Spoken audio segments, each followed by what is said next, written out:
इनको प्रॉब्लम हो रही थी इस चीज़ से और काफ़ी हर इंसान को अपनी लड़ाई खुद ही लड़नी पड़ती है। कई सारी प्रॉब्लम्स होती है जीवन में। कई बार ऐसा होता है कि आपके लोग आपके साथ नहीं दे पाते हैं। कई बार ऐसा होता है कि कहते तो हैं कि हम साथ हैं लेकिन रियल में साथ नहीं रहते हैं। इन सब तमाम लड़ाइयों के बीच आप कहाँ पर स्टेबल हो पाते हैं? क्या कभी इंसान टूटता नहीं है? अगर टूट जाता है तो कभी आगे नहीं निकल पाता। लेकिन उस लड़ाई में लड़े रहना, जंग को आगे बढ़ाना, तभी आप रियल हीरो कहलाते हो। और लड़ाई लड़ना भी ज़रूरी है, तभी आप बदलाव ला सकते हो। विनेश फोगाट कुश्ती में लड़ाई लड़ी और बहुत लड़ाई लड़ी। ऐसा नहीं है इस तरह से लड़ाई लड़ी कि पूरी दुनिया देख रही थी, लेकिन ऐसा क्या हुआ उसके बाद सब कुछ खत्म, यहाँ तक कि कुश्ती से संन्यास ले ली। लेकिन उन्होंने लड़ाई नहीं छोड़ी। अब आने वाले हरियाणा के इलेक्शंस में खुद विधायक के तौर पे लड़ रही है, यानी पॉलिटिक्स में एंट्री ले ली है। लेकिन मज़े की बात यह है कि उसकी बहन बबीता फोगाट और उसके चाचा योगेश्वर फोगाट वो बीजेपी के साथ हैं, लेकिन विनेश फोगाट कांग्रेस की तरफ साथ है, कांग्रेस के हाथ मिला ली है। तो सवाल उठता है ऐसा क्यों? इस तरह से क्यों हो रहा है? आखिर कांग्रेस में जाने के पीछे विनेश फोगाट का क्या रोल रहा है? ऐसी क्या चीज़ें हो गई होगी उनके जीवन में, और एक खेल जगत को छोड़ कर करके, एक ऐसा जगत को छोड़ करके जिसके लिए उन्होंने अपने पूरे जीवन लगा दिया, और उस कैरियर को छोड़ कर करके पॉलिटिक्स में एंट्री करना, क्या वजह रही होगी? ऐसी क्या बातें होगी, क्या दिक्कतें आ रही है?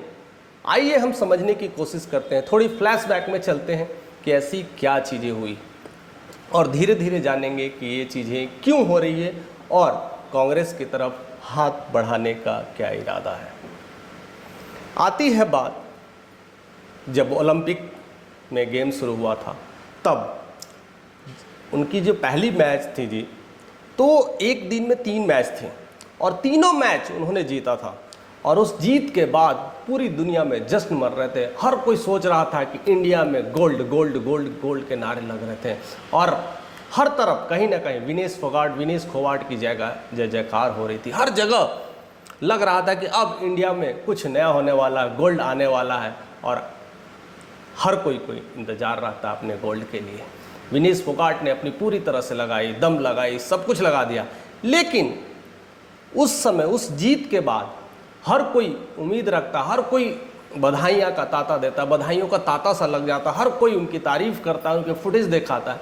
लेकिन उस समय एज ए पॉलिटिशियन के तौर पर अगर देखा जाए, अगर हम उसे राजनीतिक माहौल के रूप में देखा जाए, तो हमारे देश के प्रधानमंत्री का ट्वीट आना चाहिए था, कांग्रेचुलेशंस आना चाहिए था। लेकिन उस दिन कोई ट्वीट नहीं आया था, कोई पैगाम नहीं आया था कि वाह well done, you have done a really well thing, या ऐसा कुछ मनोभावना को बढ़ाने के लिए, उनकी इंसानियत को थोड़ा अच्छे से बुलंद करने के लिए मैसेज देना होता है, और बाकी लोगों को भी ऐसे देना होता है। लेकिन बीजेपी के तरफ से भी कोई नहीं आया, और स्पेशली प्रधानमंत्री की तरफ से भी कोई ऐसा नहीं आया। बट ये तो बात की बात है, चलो नहीं आया, मे बी अभी मैच है, चल रहा है, अभी आगे बहुत कुछ होगा, ये सब सारी बयानबाजी चल रही थी। लेकिन अगली बार जब मैच खेलना था तो उनको वेट बढ़ गए थे, करीब 100 ग्राम का वेट की वजह से उन्हें डिसक्वालीफाई कर दिया गया था, और वहाँ से उनकी लड़ाई शुरू हो जाती है। कई बार मेहनत, कई रातें ऐसे मेहनत की गई। जब मैच खेलना था तो पूरी रातें जगी, पूरी रातें पूरी खपाई और वज़न कम करने की कोशिश की, बट वह हो ना सका, और उसके लेकर करके ओलंपिक खेल कमेटी ने उन्हें डिसक्वालीफाई कर दिया था। इंडिया की तरफ से आवाज़ उठाई गई और ऐसा कहा गया था, तब सहानुभूति प्रकट करने के लिए पीएम का ट्वीट आया था कि हम ओलंपिक कमेटी से बातें रखेंगे और बात करने की कोशिश करेंगे कि हमारे खिलाड़ी को मौका दिया जाए। ये कोई बड़ी मिस्टेक नहीं है, और पूरी दुनिया को ये पता है कि ये कोई बड़ी मिस्टेक नहीं है। अगर 50-100 ग्राम तो आदमी कहते हैं ना, धूल फाक ले तो वज़न बढ़ जाता है, तो ऐसी सारी चीज़ें नहीं होती है। एक दिन खाना ना खाए, एक दिन खाना खा ले, तो टाइम का भी अंतर पड़ जाए तो 100 gram, this is not a matter of weight. लग रहा था कि यहाँ पर भी कहीं ना कहीं पॉलिटिक्स हो रहा है, लग रहा है कि स्पोर्ट्स में भी कुछ गंदा खेल चल रहा है, स्पोर्ट्स में भी पॉलिटिक्स चल रही है। अब बात रहती है कि हमारी सरकार क्यों नहीं उतना एक्शन ली, और मीडिया भी उस तरह से ज़्यादा कुछ नहीं दिखा रही थी, बस यही कह रही थी कि बस मौका देना चाहिए, खेलना चाहिए था, गोल्ड आना चाहिए था, बुरा हुआ, अच्छा नहीं हुआ, कई सारी चीज़ें। लेकिन उस पल से लेकर करके जब तक वो ओलंपिक के अंदर पेरिस में रही है, हर दिन वह अपनी न्याय की गुहार मांग रही थी, इंसाफ मांग रही थी, और हर दिन रो रही थी, हर दिन बातें कर रही थी, हर जगह लेटर्स लिख रही थी कि कोई सपोर्ट करे, कोई सपोर्ट करे। हम कहते हैं भारत एक उभरता हुआ देश है, बहुत कुछ आगे करने वाला है, टॉप 5 इकोनॉमिक वाली बात करते हैं, लेकिन एक छोटी सी रिक्वेस्ट नहीं की गई, एक छोटी सी रिक्वेस्ट के चलते यहाँ पर कुछ वैसा कुछ नहीं किया गया, बस वह आवाज़ ही रह गई और वो दब के रह गई। उसी बीच में 15 अगस्त की बात थी और तैयारियां सारी चल रही थी। 15 अगस्त को लेकर के सारे लोग उधर बिजी हो गए और देश के प्रधानमंत्री भी अपनी इस स्वतंत्रता की तैयारी में लगे हुए थे, सब लोग चल रहा था। उसी समय जस्ट पहले या उसी दिन की बात है, जितने भी स्पोर्ट्स खिलाड़ी जब वहाँ से लौटे थे तो सबको गेट टुगेदर किया गया था। उस समय अभी विनेश फोगाट लौटी नहीं थी उस दिन। कहीं भी फुटेज आप देख ले सकते हैं, यूट्यूब पे, कहीं चैनल पे, किसी भी माध्यम से आप देखिएगा तो सारे लोगों के साथ गेट टुगेदर पीएम का हो रहा था, लेकिन विनेश फोगाट वहाँ नहीं थी। वो 2 दिन बाद आई थी, यानी 17 अगस्त को आई थी। तो क्या एज ए देश के प्रधानमंत्री को 2 दिन वेट नहीं कराना चाहिए था? जरूरी था कि पहले मीटिंग करा करके गेट टुगेदर करना है? आप 2 दिन बाद भी रख सकते हैं, क्योंकि पूरी दुनिया की नज़र विनेश फोगाट पे थी। सारे लोग खेल खेल रहे थे, इसमें 2 राय नहीं है, लेकिन वो खेल अविस्मरणीय था, वो खेल अलग था, वो उसमें जो सहानुभूति थी अलग था, वो दर्द अलग था। वो दर्द बांटने के लिए तो एक साथ कोलैबोरेशन रख सकते थे, लेकिन दरकिनार कर दिया गया। एक महिला के जीवन में कैसी कैसी चीज़ें होती है, वो दर्द केवल महिला ही समझ सकती है, लेकिन उसके बाद भी कुछ नहीं हुआ। उसके बाद आती है तब भी कोई न्यूज़ चैनल कुछ नहीं होता है, कुछ तरह का कोई बातें नहीं होती है। तब अपनी इंसाफ की गुहार के लिए वह जंतर मंतर पे जाती है और कई सारे धारणा की बातें करती है और कई बार वहाँ पर अपनी बातें को रखने की कोशिश करती है। उन्हें लगा होगा कि पूरी दुनिया शायद हमें सपोर्ट कर रही है, और ख़ास कर करके जिस जगह पे रहते तो वहाँ तो सपोर्ट मिलता है।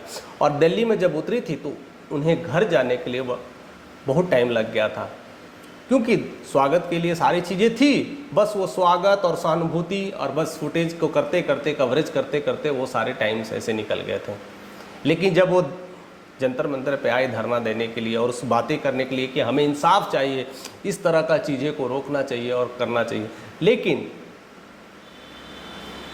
जनता ने इनकार कर दिया, लोगों ने आना कम कर दिया, और ख़ास करके ये न्यूज़ पे ज़्यादा जो टेलीकास्ट होना चाहिए था वो नहीं हो रहा था। कई लोग इसकी अटकलें लगा रहे थे कि ये गोदी मीडिया का खेल चल रहा है, कहीं ना कहीं इसे रोकने की, दबाने की कोशिश कर रही है, और वहाँ से धीरे धीरे वो चीज़ें दबती गई और उन्हें भी अब लगा कि हमारी जो मुहिम है कहीं ना कहीं अब दब के रह गई है।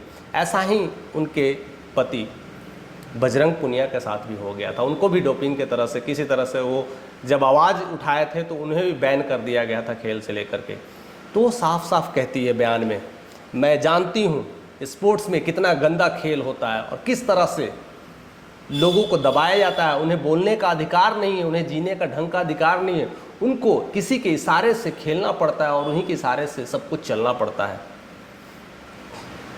वो कहती है मुझे तो नहीं पता कि ईश्वर मुझसे क्या चाहते हैं, लेकिन मैं इतना कहूँगी ईश्वर जो भी चाहते हैं कुछ अच्छा सोचे होंगे, शायद इसीलिए उन्होंने खेल जगत से, ओलंपिक खेल जगत से संन्यास ले लिया और अपनी देश की सेवा में लग गई।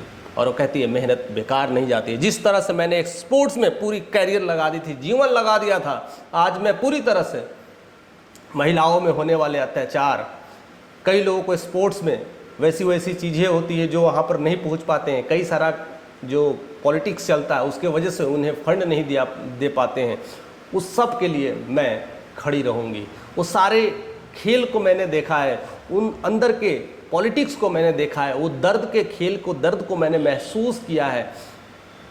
वो सारी चीज़ों को मैं न्याय दिलाने की कोशिश करूंगी। इसलिए शायद ईश्वर ने हमें इस जगह भेजा है, इस मंच पे भेजा है, इस पॉलिटिक्स जगत में भेजा है कि जाओ सुधार करो, जाओ जहाँ कीचड़ है वहाँ साफ करो। शायद इसलिए मैं इस जगह पे हूँ और इसके पीछे यही कारण है।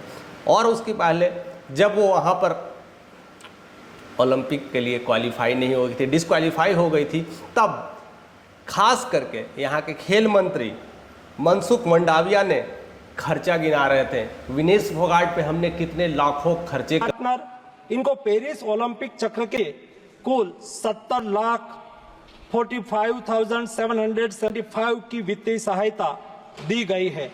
तो कि मुझे बकाया था, मुझे अभी दे दो, this is not the right way. ये सही तरीका नहीं है।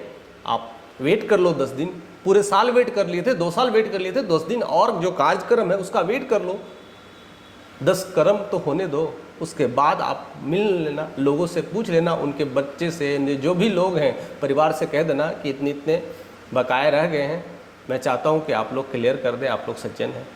लेकिन उस समय एक दर्द को एक और दर्द बढ़ाने वाला काम होता है। तो मनसुख मंडाविया ने भी यही किया था, खर्चे गिना रहे थे और बहुत सारे चीज़ें कर रहे थे।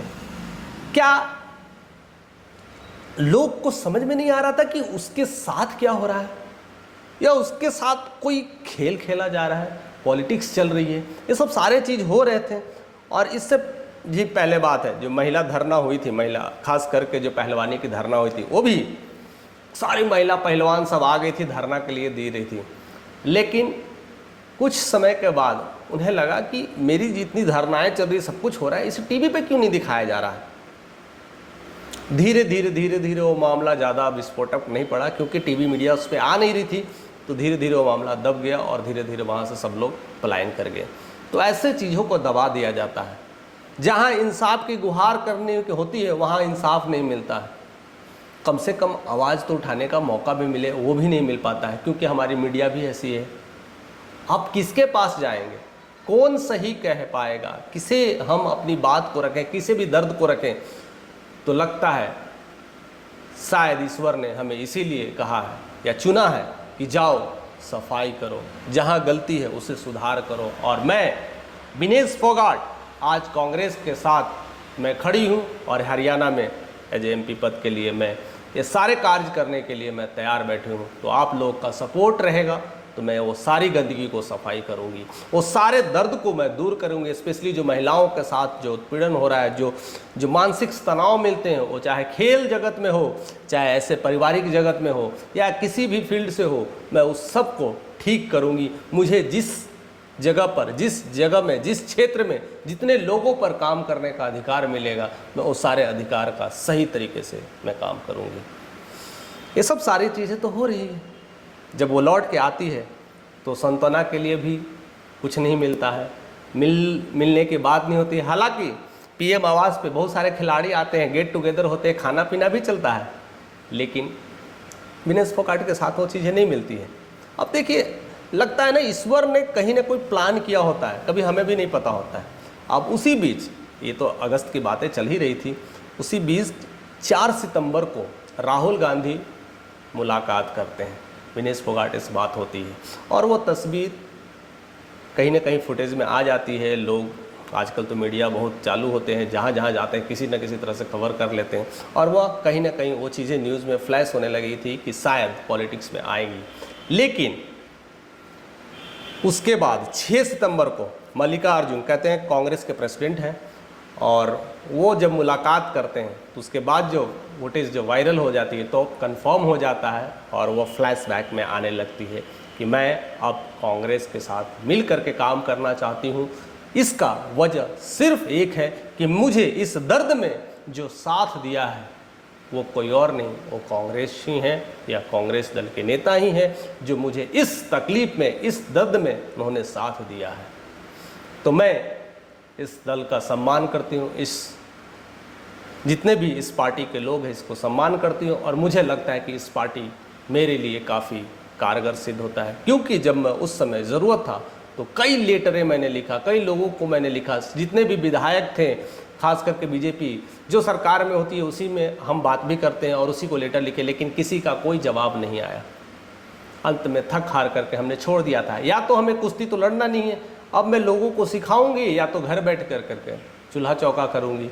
लेकिन असली स्पिरिट, असली फाइटर लोग घर में चूल्हा चौका नहीं करते हैं, जहाँ जहाँ गंदगी है वहाँ सफाई करते हैं। इसलिए मैंने निर्णय लिया और मुझे राहुल गांधी का सपोर्ट मिला, और इसलिए आज होने वाले जो इलेक्शंस है, जो हाल ही में होंगे हरियाणा में, इसी साल होने वाले हैं, अक्टूबर में होने वाले हैं, और उस अक्टूबर में हमें मौका मिला है कि इस तरह से मैं बहुत सारा सुधार करूं और बहुत सारी लड़ाइयां लड़ूं, और इस लड़ाई में हमारा आपका साथ है।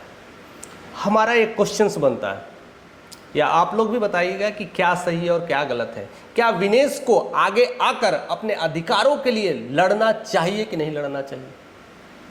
आप हमें कमेंट करके बताइएगा कि उनकी ऐसी अधिकारों के लिए उन्हें इस तरह का जो दृढ़ कदम है लेना चाहिए कि नहीं लेना चाहिए। कई लोग ऐसे कमेंट आ चुके हैं, कई लोग ऐसे कमेंट भी मैंने देखा है करते हैं कि ये सारी तैयारी पॉलिटिक्स में आने के लिए की जा रही थी। हो सकता है, देयर इज़ नो डाउट। उनकी बहन भी तो है बबीता फोगाट, वो भी तो पॉलिटिक्स में है, तो वो तो बीजेपी के साथ है, तो इसमें क्या बात है कि वो नहीं आ सकती है? वो आ सकती है, देयर इज़ नो पॉइंट, ऐसा नो डाउट है। लेकिन इतनी सारी प्रोपगंडा करके ही क्यों आने का? उसे भी ऐसे मिल सकता है, अरे आज नहीं तो कल आना ही था। लेकिन इस मोमेंट में आना क्या सही निर्णय था या गलत निर्णय था, आपके ऊपर हम छोड़ते हैं। या ऐसा लगता है कि हर लोग पॉलिटिक्स के लिए इतने सारे दाव चलते हैं, क्या ये कारण है? कुछ भी हो सकता है, लेकिन एक दिल की आवाज़ क्या कहती है, एक माँ की आवाज़ क्या कहती है, एक महिला के दर्द की आवाज़ क्या कहती है, वो सब हमें आप कमेंट के जरिए बताइएगा कि उनका निर्णय सही है कि नहीं। अगर सही है तो आप उन्हें कितना सम्मान देते हैं, यह तो इलेक्शंस में होने वाले रिजल्ट के परिणाम ही हमें बता देते हैं, और हमें बता करके यह गवाही दे देते हैं कि उन्होंने सही किया, और उनके सही करने की वजह से हम लोग भी साथ हैं, और हम लोग साथ हैं। इसीलिए विनेश फोगाट आज है और कल भी रहेगी, और ऐसे सारे गंदगी को सफाई करेगी और कुछ नया करेगी। एक और चीज़ मैं ऐड करने वाला हूँ, चाहे पार्टियाँ कोई भी हो, चाहे इतनी सारी पार्टियाँ हैं, लेकिन जो काम करने के लिए ठान ले, चाहे वो किसी भी पार्टी में हो, वो काम करता ही करता है। बस इसी उम्मीद के इंतज़ार में है। और सार मुझे लगता है कि जितने भी हरियाणा के लोग हैं जो मुझे सुन रहे होंगे, वो अपने ज़रूर कमेंट करके बताइएगा। और स्पेशली हरियाणा के तो नहीं, ये न्यूज़ ही है, वर्ल्ड वाइड न्यूज़ है, और भी कहीं के लोग सुन रहे हैं, तो ज़रूर ये कमेंट करके बताइएगा कि हरियाणा की धरती के लिए जो ये कदम उठाया गया है, जो विनेश फोगाट ने कदम उठाया है, और कांग्रेस के तरफ से यह जो समर्थन मिला है, कितना कारगर है, और ऐसा होना चाहिए कि नहीं होना चाहिए, और उनके अधिकारों के लिए उन्हें लड़ना चाहिए कि नहीं लड़ना चाहिए। आपके कमेंट का हमें इंतजार रहेगा, ऐसे ही बने रहिए। अगर आप चैनल पे नए हैं तो सब्सक्राइब करिए, क्योंकि ऐसे नोटिफिकेशन आपको मिलते रहेंगे।